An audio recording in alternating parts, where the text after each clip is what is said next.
Hello, everyone. We will be starting at 4:05.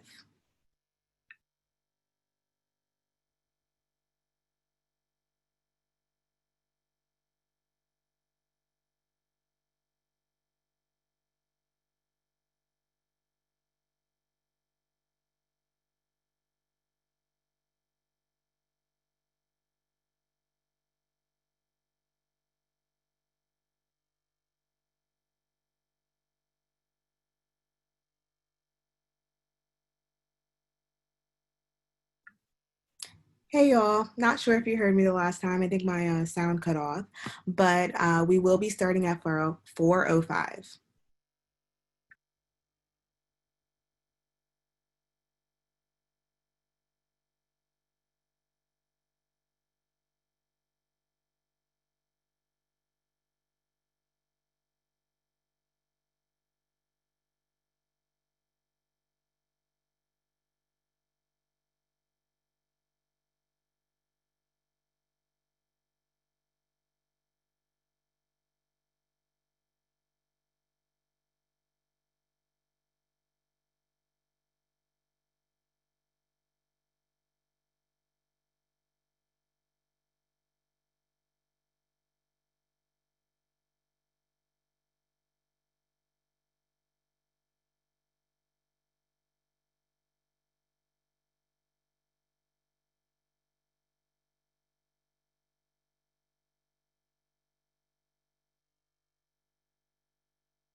Good afternoon, everyone. My name is Demetrius Jaggers, and I serve as the Senior Director of the Dowdy Multicultural Center at Westchester University. In participation with State Farm Insurance, WCU Center for Women and Gender Equity, Student Leadership and Involvement, and the Center for Civic Engagement and Social Impact, I would like to welcome you to the second annual Ruby Jones Conference on Race, Social Justice, and Civic Engagement. My apologies. The second annual Ruby Jones Conference on Race, Social Justice, and Civic Leadership. Thank you for being here today and for taking the time to engage in this learning experience at such an important time in history. The goal of this conference is to create an educational environment where students can engage in learning that will raise awareness and promote action-oriented dialogue about racial, cultural, and social issues that impact how students experience life on campus, in communities, and in society. The The Ruby Jones Conference is named in honor of Professor Ruby Jones. Professor Jones was the first African-American faculty member hired at Westchester State College in 1961. She completed the bachelor program in teaching at Westchester State College in 1961. Professor Jones was a K-12 educator prior to becoming a professor at WCU. And during her time, she was actively involved with the local chapter of the National Association for the Advancement of Colored People, the YWCA, and the American Association of University Women. She has been described by former colleagues and friends as an educator, humanitarian, and civic leader. Today, we honor her legacy by remembering her contributions to the Westchester community and the larger community, and committing ourselves to the ongoing work of racial and social justice. At this time, we will have introductions by Lauren Gaston.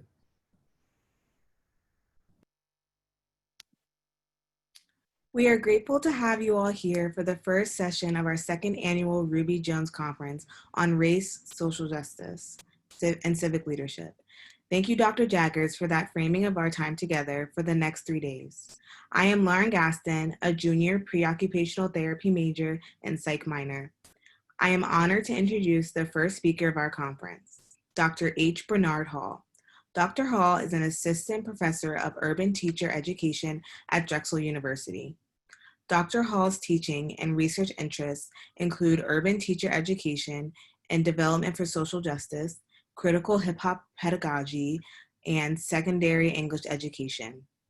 Dr. Hall has given numerous speeches and facilitated professional development workshops on anti-racism, diversity, and inclusion on college campuses and in public and independent K-12 schools across the Delaware Valley. His scholarship has been featured in peer-reviewed academic journals such as Urban Education, an International Journal of Multicultural Education, and national conferences including the American Educational Research Association and National Council of Teachers of English. A few technical notes before we get started. This is a Zoom webinar, so any questions you have for Dr. Hall, please include them in the option of the bottom of your window that says Q&A. There will be some times for Dr. Hall to respond to your questions at the end of the session.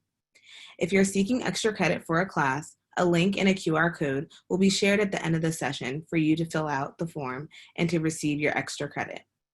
Today, Dr. Hall will lead us to build awareness of the subtle and overt ways anti-Blackness and white supremacy manifest in K-16 educational policy and practice. Building on the philosophies of Westchester's native son, activist Bayard Rustin, he will talk about the obstacles and opportunities for college students to serve as angelic troublemakers who disrupt the anti-Blackness on campus. I hope you are ready to learn as I am. Please join me in welcoming Dr. Hall to the conference.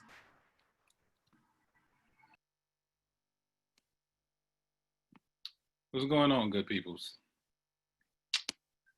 This is a little bit different, to say the least. But we're going to do what we can do with what we got. And that means I'm going to share my screen at this moment.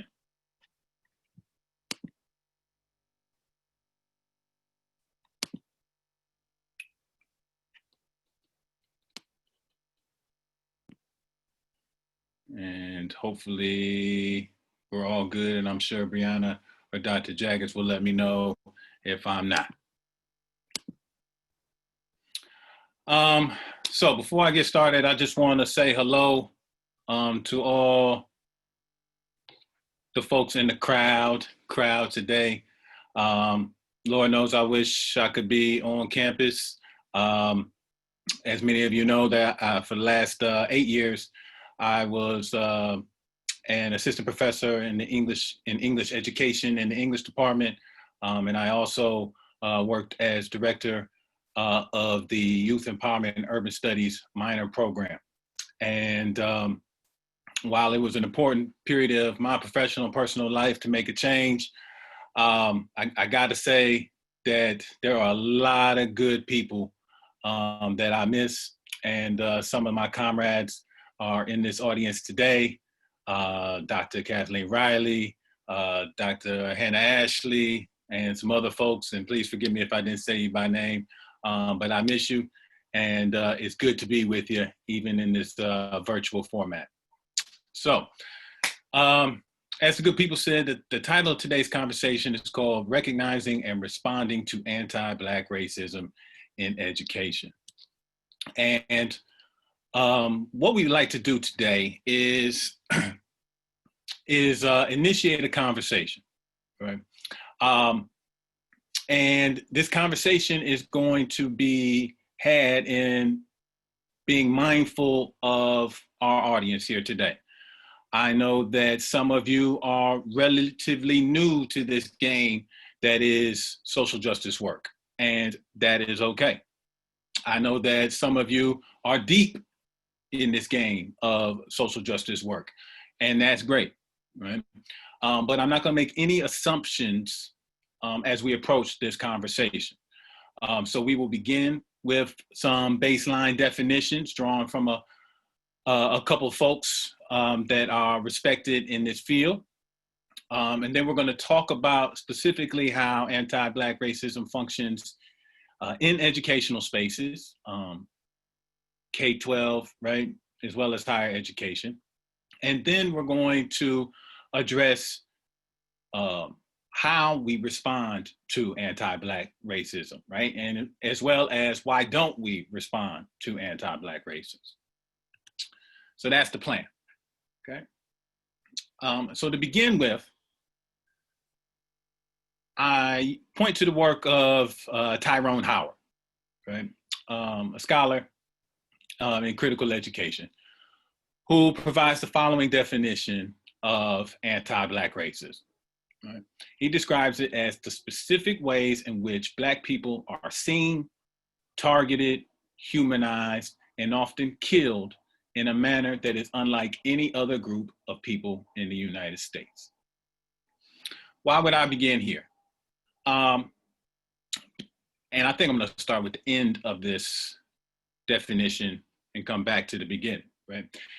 In this particular time, right, especially post George Floyd, post Ahmaud Arbery, post Breonna Taylor, right, there has been a heightened level of discourse surrounding if and how racism functions at interpersonal as well as institutional and systemic ways, right? And I am deeply saddened by why that is the case, yet I am glad we are having these conversations, right? Conversations that are long, long overdue.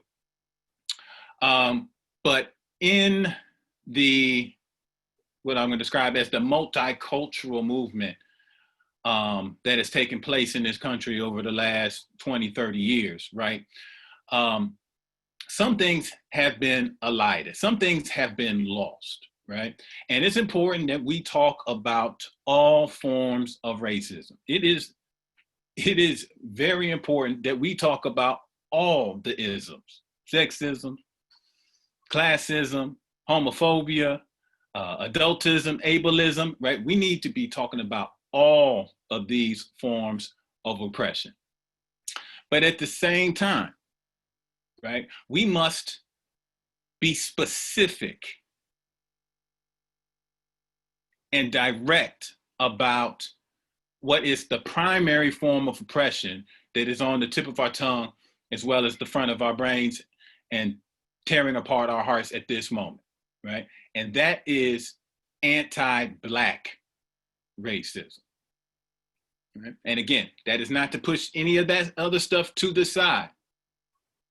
That is not to discount anybody who is feeling the impacts of those other forms of racism. My goal is not to discount those experiences.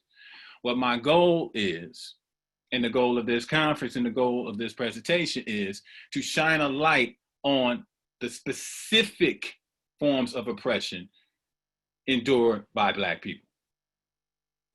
Right? And naming that is a good thing. Naming that is an important thing. Why is that the case?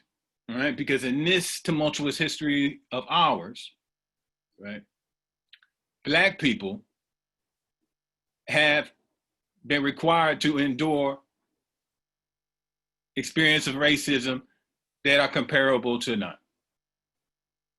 And I don't like to play the pain poker game, and I am not doing that here, right?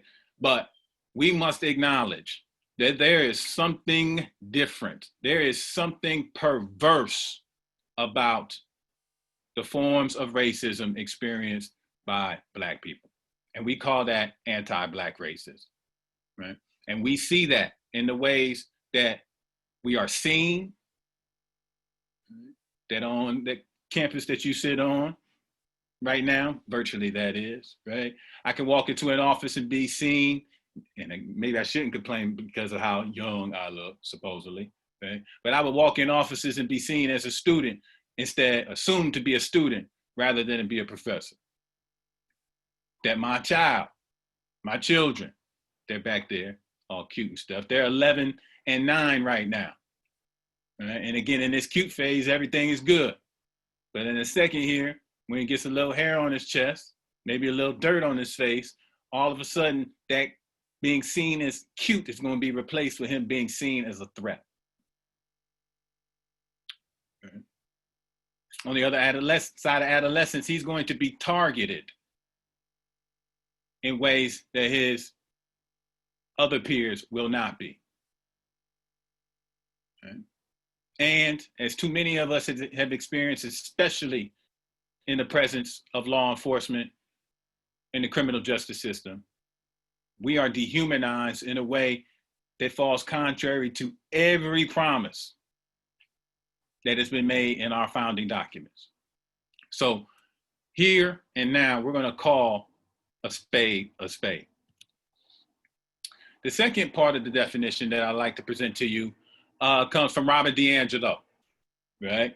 And her work on white fragility, who helps to provide a little broader context that is going to serve as a launching point for our conversation today. And it reads as follows. Anti-Black racism is rooted in misinformation, fables, perversions, projections, and lies. It is also rooted in a lack of historical knowledge and an inability or unwillingness to trace the effect of history into the present. Why start here?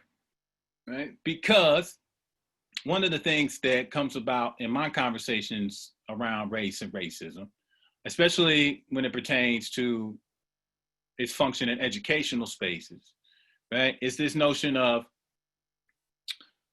don't blame me, I was given this world, I didn't make it, right? And I'm citing Tupac there, right? One of my favorite scholars, right?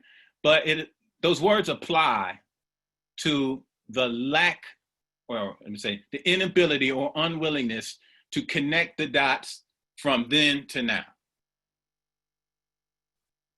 Right? And again, some of us are unwilling to do that because, I would argue, for reasons that maintain white supremacy, right? We have not been taught.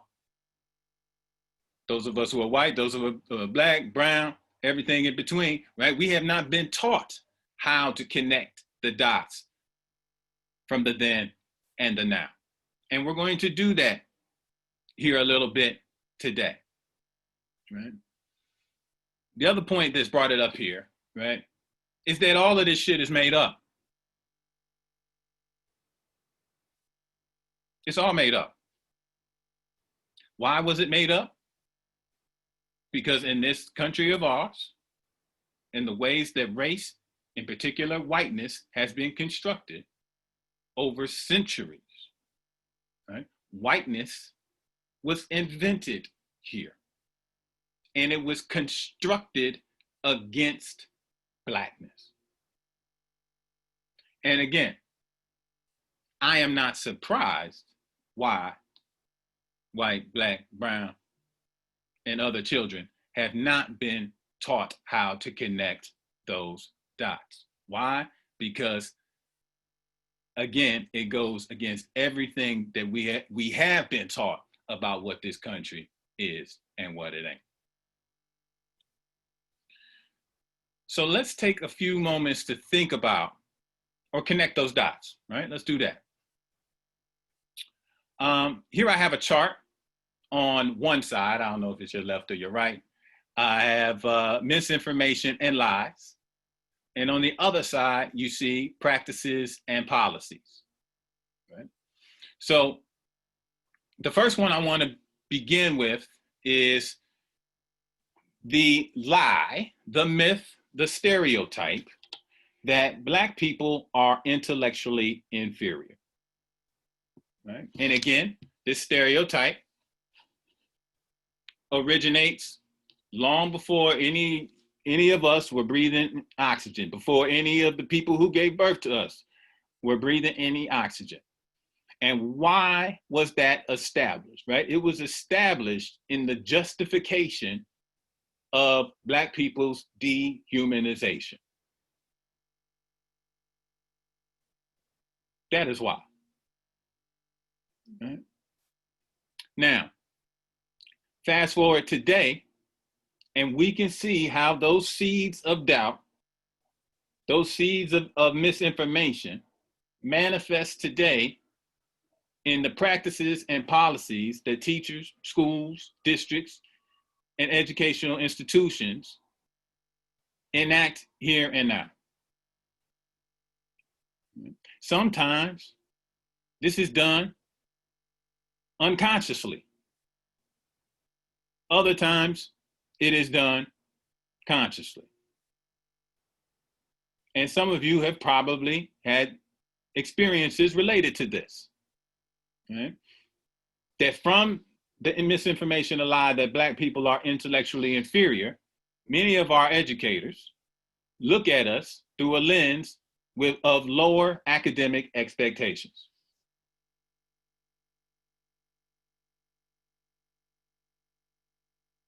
Are you sure you're supposed to be in this class?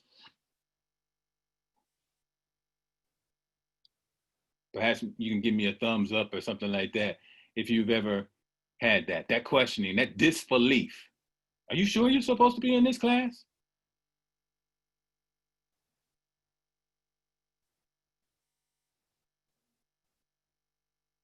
Maybe you're that only Black person in that science, technology, engineering, mathematics course. And they ask you, or you say, what school did you tell them what school you went to, right? And that school was in Philadelphia, or that school was in Harrisburg, or that school was in Easton, PA, Upper Darby, Norristown, right? How did you get here? Maybe you heard it from your peers, right? Who questioned, did you get in here because of affirmative action? I did. Look at me now, right? We see the manifestation of this mythology in the overrepresentation of Black and brown youth in special education courses. Okay? They don't know how to learn right. We see it in the over prescription of ADHD medicine, right? In an effort to help them fit in. We see it in underrepresentation in advanced and AP classes. And actually, that context is how my partner and I hooked up. We were the only two Black kids in the AP Calc and English class in my high school. So again, it's uncomfortable to do so, but we can connect the dots, how those seeds that were planted hundreds of years ago about our intellectual capabilities continue to manifest in the practices and policies that are employed today. A second set of misinformation and lies are rooted in a couple of stereotypes that you may or may not be familiar with. Right? One is the Black man as the buck. Right? And again, we saw centuries of dehumanization of Black men and women when it comes to these particular lies, right? The lie being that Black men are these raging, uncontrollable people, or not even people, right? Objects that needed to be broken. No more glaring, disgusting example, right, than the lynching, right? That in public, humiliating ways, torturous ways, right? We had to break, or they had to break these bucks to teach that individual a lesson, as well as his peers, of what will happen to you if you get out of line.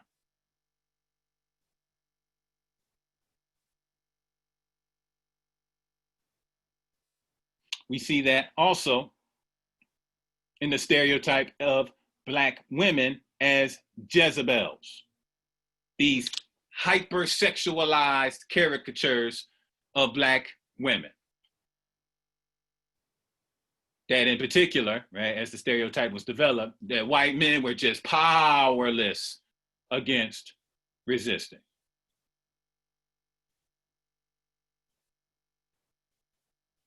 And again, these lies and perversions started on plantations. We see that still manifesting today in what we call the adultification of Black children. Right? We see it in the tragic case of Tamir Rice, that a 12-year-old child,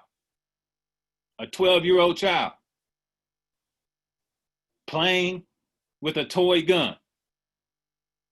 And here's where I remind you, in a state where it is legal to carry handguns openly,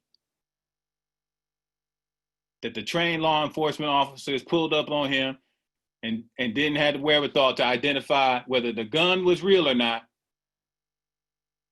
or even more sadly, whether this was a 12-year-old child or an adult, and how you might address a 12-year-old child a little bit different from a 17, 18, 19, 20-year-old man.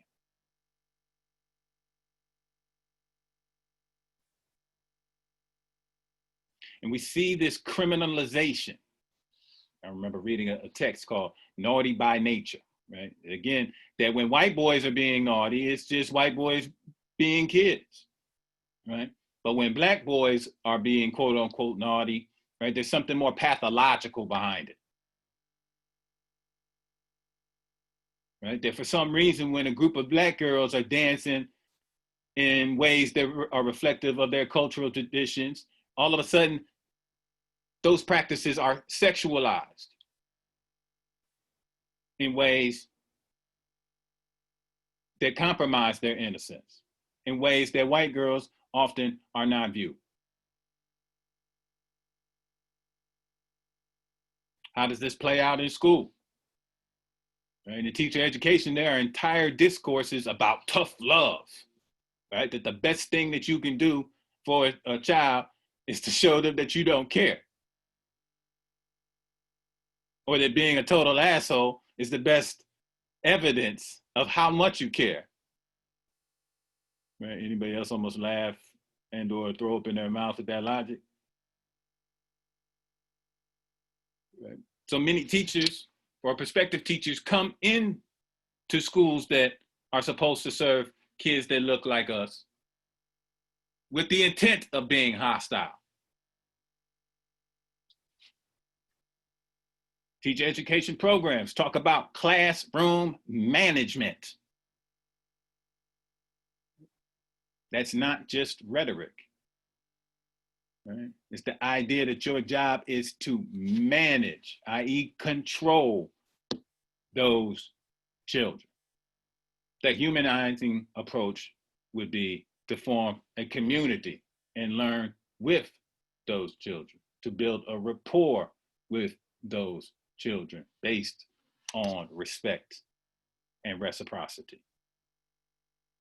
We see it in unfair discipline practices. both on the individual teacher level as well as administrative levels, as well as district levels. To this date, and I've been around a whole lot of schools for a whole lot of time now, I don't know of too many primarily white schools that had zero discipline policies. Or sorry, zero tolerance policies, right? Zero tolerance policies that now all the research indicates became one of the entry points to the school to prison pipeline.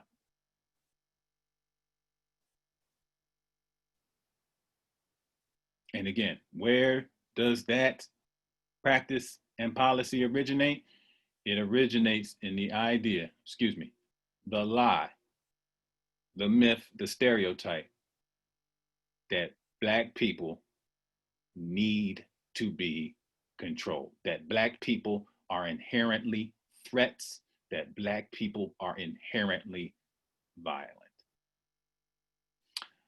The last set of misinformation and lies I want to touch on is the notion that Black people are culturally inferior.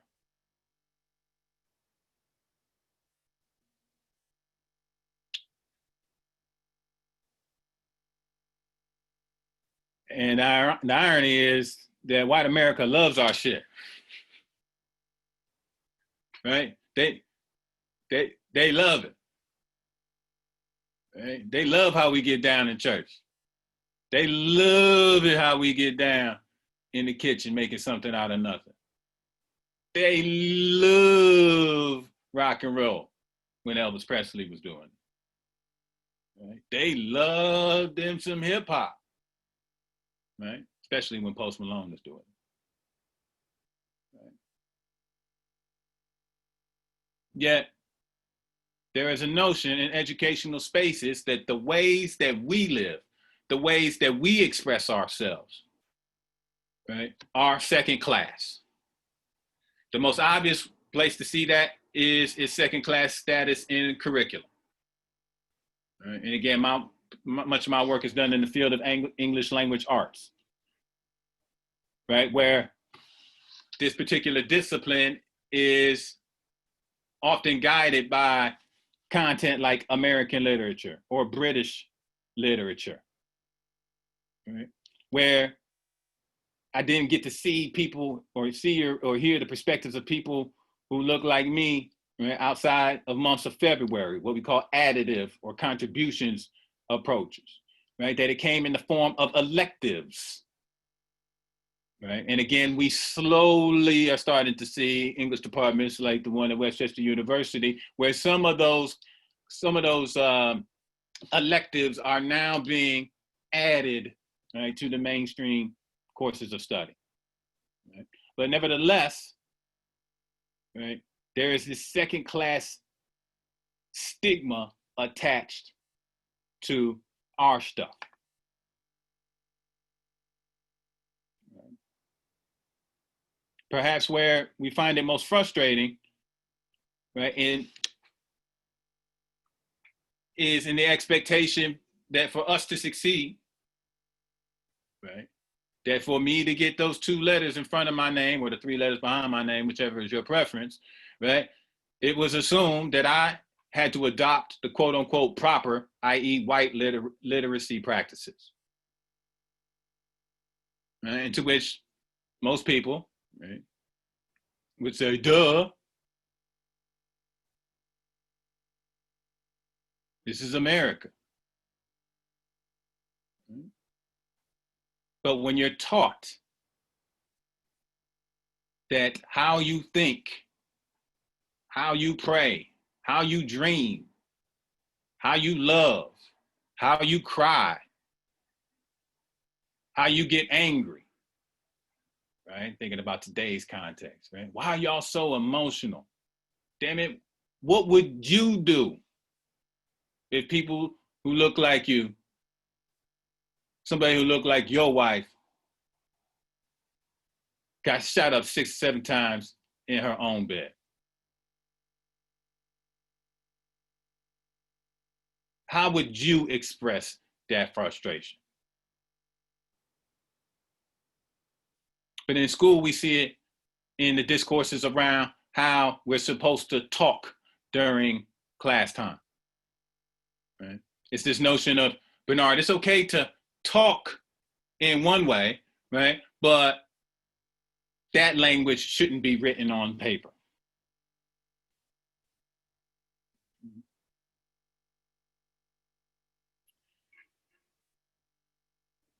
Again, it's been drilled into us for so long, right? That there's this, what we call hegemonic notion of course you need to possess and master quote unquote proper, i.e. white literacy practices.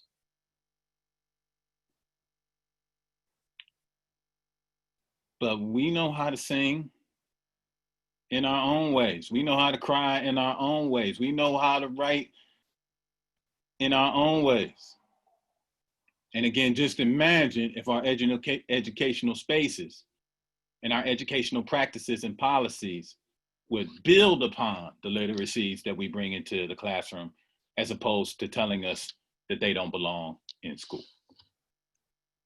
What if?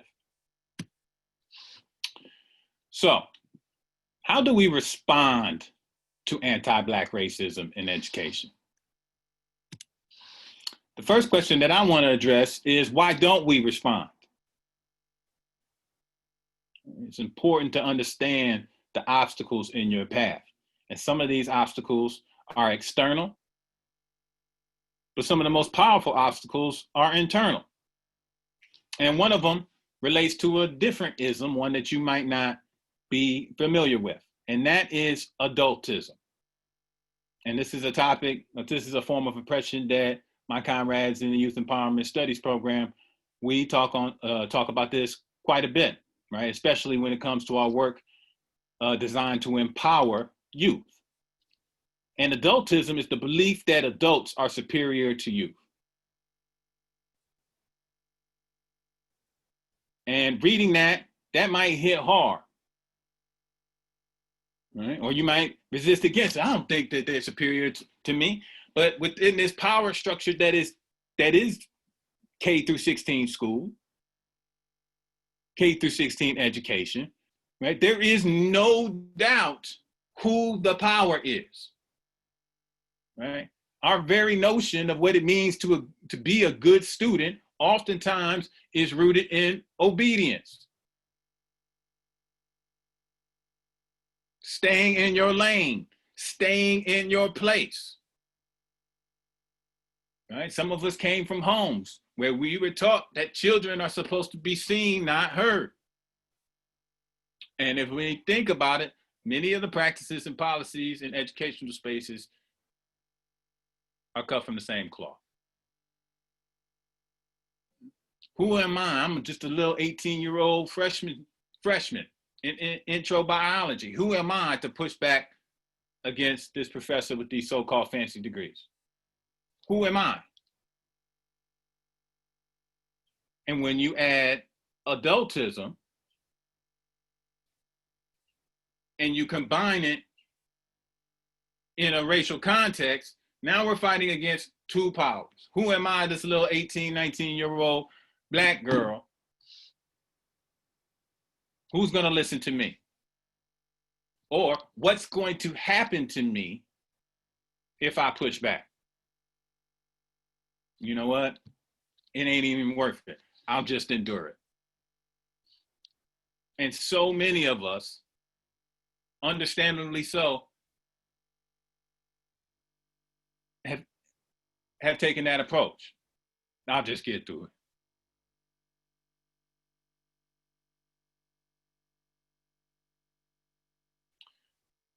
Why don't we respond? Because some of us are waiting for super person.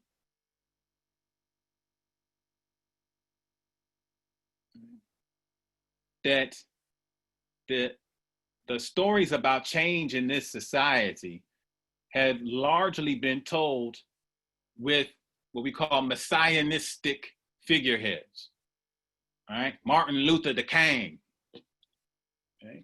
Malcolm X, John F. Kennedy, right? I'm Harry Bernard Hall II from Southfield, Michigan, right? I'm Harriet Teresa's son. Like, I'm not that. I could never do that. But once upon a time, Angela Davis was just that badass woman, Angela Davis, right? History turned her into Angela Davis. She was just a badass woman who'd been pushed literally and figuratively too many times. So I need you to stop waiting for superperson to show up. That superperson is already here. My former student, my comrade, Taylor Interline, that's a super person. An ordinary super person. Sometimes being that super person means walking in that street. Sometimes that super person means standing up. It means walking out. It means changing your syllabus. It means pushing back against your superior. And again, in all those instances, there's risks involved. And I'll be the first to acknowledge, right, that it is scary to challenge power structures from within power structures. Dr. Jaggers does this shit every day. Every day. I do it every day. Right? And again, with the same fears that you have. If I go too far, I'm going to take food not only out of my mouth, but my baby's mouth. If I go too far, right, I might lose some of these privileges that I've acquired in the matrix. Mm-hmm. Or in your instance, this person might fail me. I pay X thousands of dollars for this course. My mama is going to kill me if she thinks that I'm not taking care of business.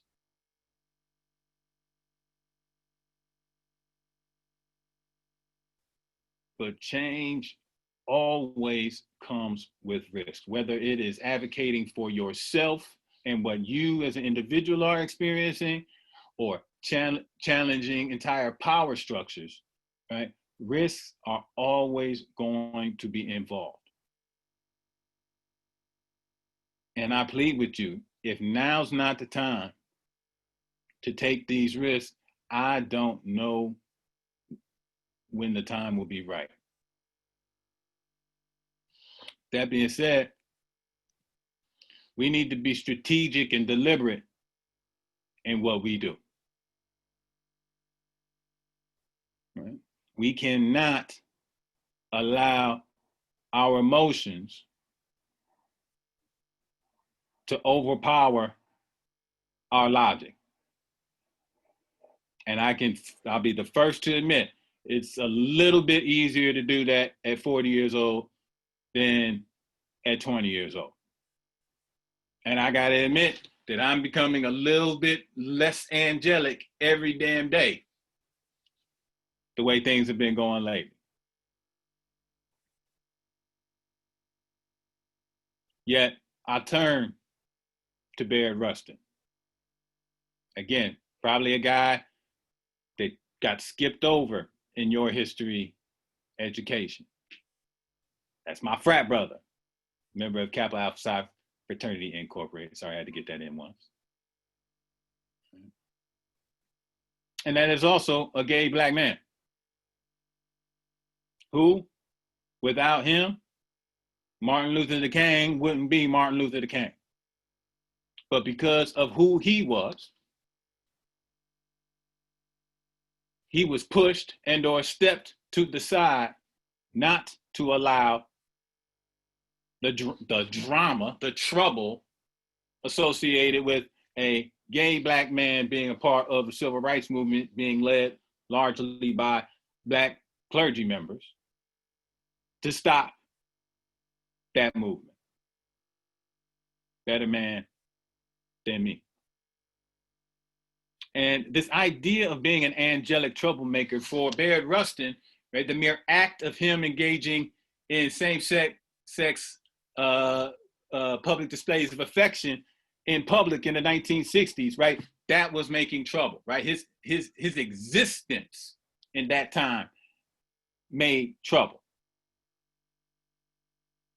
But from his life and his work, we also see, or I use this idea of being an angelic troublemaker as a way to think about the work that we can do both from within, outside, and at the periphery of different institutions, right? That I see my job as a teacher educator to be an angelic troublemaker. I see it's the job of the probation officer, right? Working for the criminal justice system, right? To make trouble on behalf of justice. The psychologist, the therapist, the social worker. We're talking about activists, organizers, and as I just described, practitioners. I need to add regular old citizens who disrupt educational, social, and political injustice. And from this tradition, we can develop some strategies of how we could, both as individuals and as a collective, work to create the change that we think needs to be made.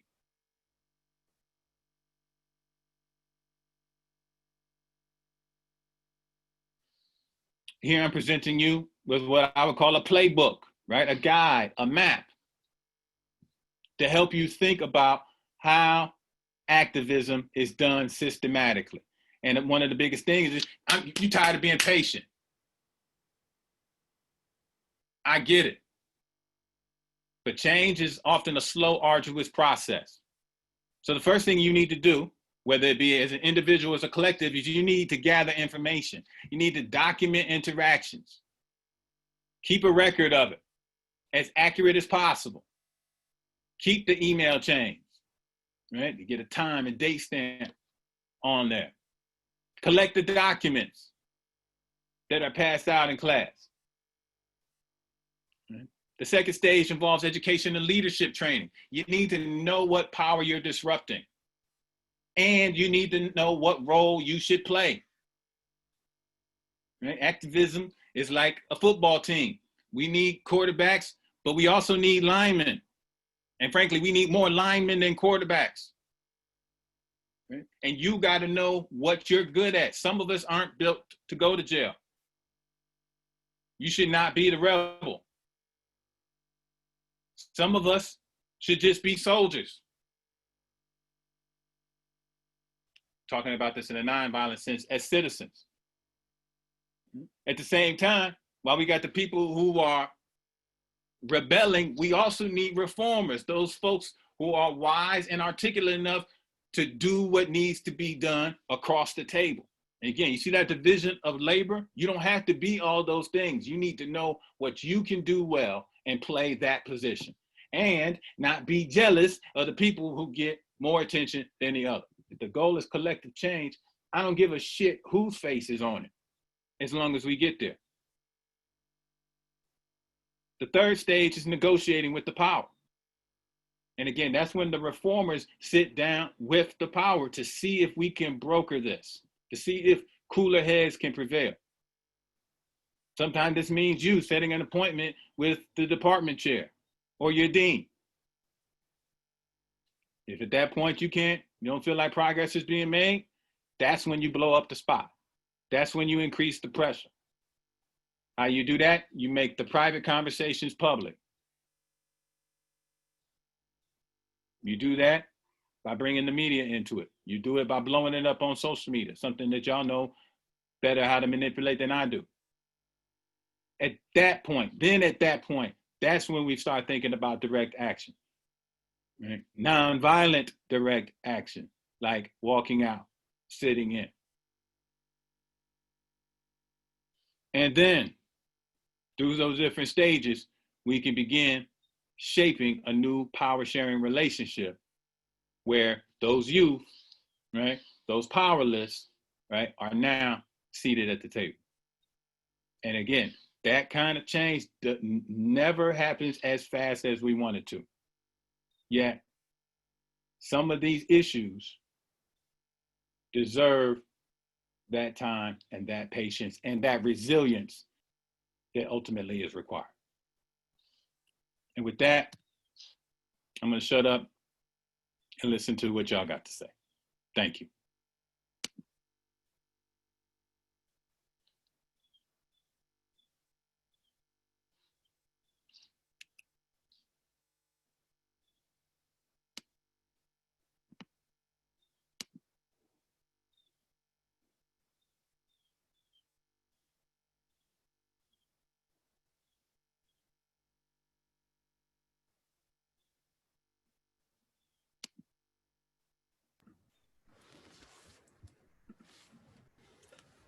So, Dr. Hall, one of the questions that we have, first of all, thank you so much for that presentation.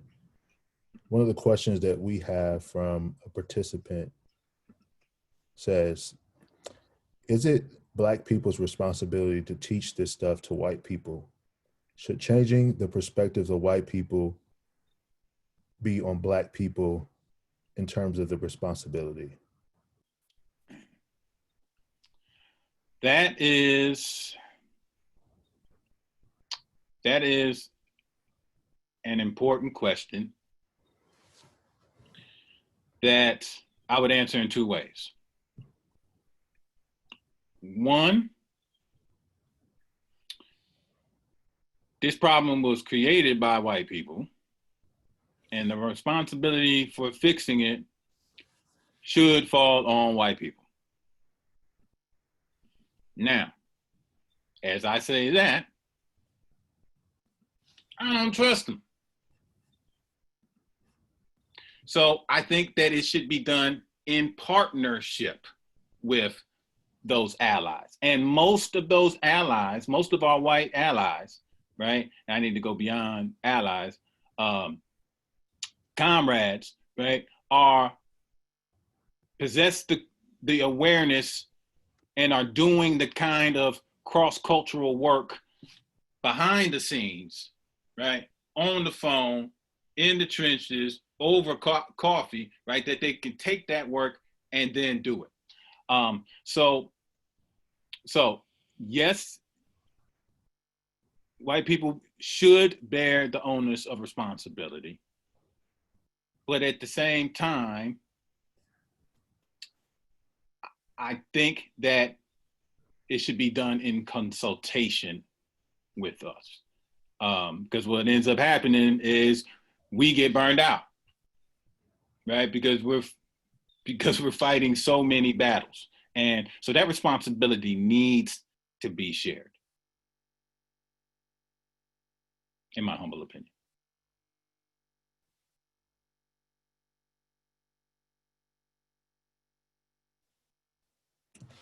Great, thank you. Here's another question. How might we, as educators, especially Black educators, recognize the oppression our Black students face in the classroom and the role we implicitly play in that oppression because we are a part of the oppressive anti-Black system while also bucking against it successfully? The hypocrisy beats around my head too often. I don't feel scared. Maybe I feel complicit. And those tensions that they are wrestling with, they never go away. They never go away. And the same way that I tell my teachers to explicitly incorporate the language of a lesson plan in their teaching, right? I think it is essential for those troublemaking educators, Black and white, to make explicit those tensions as well, right? I can tell you in the same breath that the PSSAs are racially and culturally biased. I can say that, and at the same breath, I can give you strategies and techniques to help you beat it. Why? Because I wouldn't be here if I hadn't mastered those tests. right? I can teach you what the system is and how I am literally and figuratively eating off of it, right? And I can teach you how to beat it and or break it down at the same time. But as a troublemaker, if you make the decision to work from within the systems, and we need folks positioned at all stations. We need you inside the systems. We need you in the periphery of those systems, right? In the form of third spaces, clubs, community centers. We need that. And we need folks who are attacking it and trying to destroy and rebuild it from the outside. But once you make the decision that you are best equipped to dismantle those power structures from inside, those tensions are never going to go away. You are never going to stop asking yourself, or it's going to be a long time before you stop asking yourself, am I selling out? Right? I felt it when I got a promotion, right? I went from teacher to assistant principal. I went from being a teacher who had never written a referral in his life to being an assistant principal whose job was to execute a code of conduct. I sent kids home for possessing do-rags on school grounds, and I had a freaking do-rag in my desk when I did it. And it killed me. And I got a $20,000 raise to do that. And if I kept doing that, I would be a superintendent right now, making double what I'm making right now. And why am I telling you this? I'm telling you of the temptations that come, right, with in particular being a Black male who benefits from male privilege in educational spaces, right? That I made the decision that I couldn't be part of this system in this capacity anymore, right? The raise was not worth the heartache and headaches that I was coming home with. And I tried to strike a compromise with myself to think about, okay, instead of putting these Band-Aids on bullet wounds, where are the guns and bullets being made? And that's why I ultimately made a decision to work in higher education, specifically teacher education. But that speaks to my journey. But those tensions, those anxieties, those questions about where your loyalties are lying and whose work you're doing, I am doing the states and the people's and the culture's work at the same time. Sometimes not evenly, but I'm doing it at the same time. So here's a final question. Says, I feel like we have been being patient and acting collectively with protesting and getting our voices out there through social media. What if that isn't the route to go? Is angelic troublemaking the only route to take? Two important questions there. And I apologize if I sound like an old head, but a lot of this social media activism, y'all scared. And maybe, and it might not be your fault as individuals, but all that tough talk, all them Twitter fingers, right? That's all it is in most cases. Right? Now, I hope that the Twitter fingers don't turn into trigger fingers. Hopefully some of y'all get that hip hop cultural reference there. Right? But tweeting about this stuff is not enough. I read 11 tweets last night about that disgrace of the so-called debate that was on television yesterday. And guess what? Not a single one of those 11 tweets did anything to change anybody's mind. And you're lying to yourself if you think otherwise.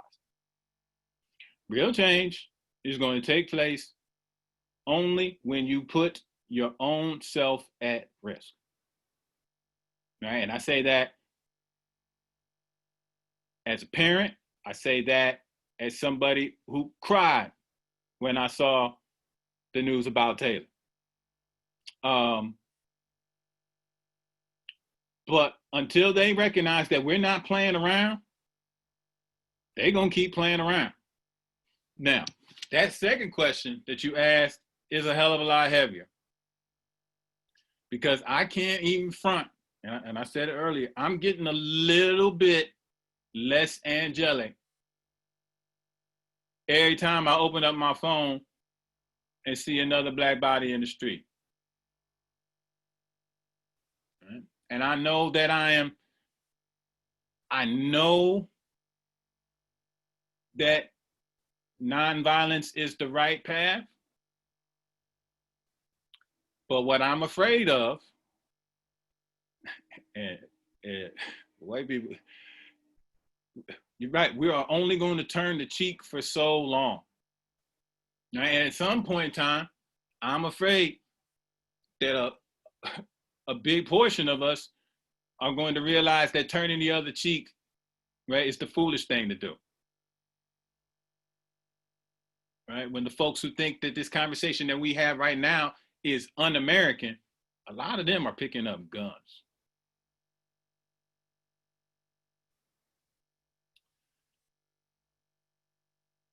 I don't and I won't condone violence. I don't want to do that. I'm not going to do that. But would it surprise me if it turns to that? No, it won't. I'm not that naive.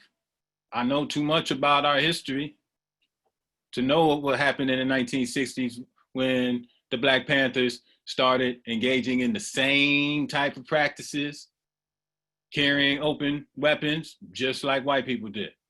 I know what happened. And I know that people are fed up. They're tired of being patient, and rightfully so.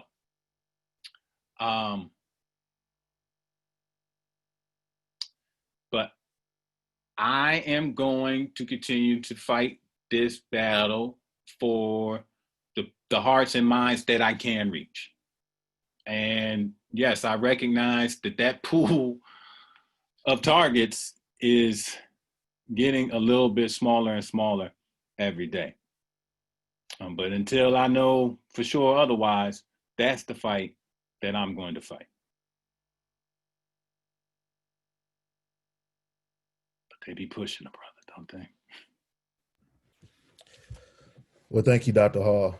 Thank you for your time and for your wisdom and your insight today. I know that there were other questions that we weren't able to get to, but thank you to everyone who attended the session as well. We do have a few final housekeeping details for all of you who are here for extra credit. Those details will help you make sure that you get credit for being here. As a reminder, our next session will begin at 6:00 p.m. And if I may say, I'm scrolling through these comments. I appreciate your engagement, folks. I really wish we were rocking and rolling in the same room.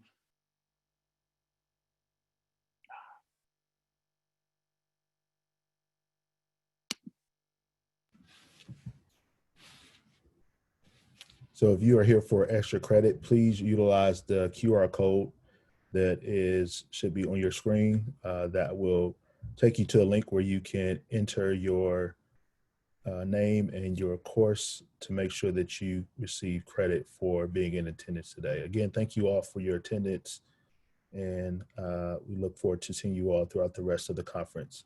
Dr. Hall, thank you for being here tonight. Thank you, good brother. Keep doing that good work.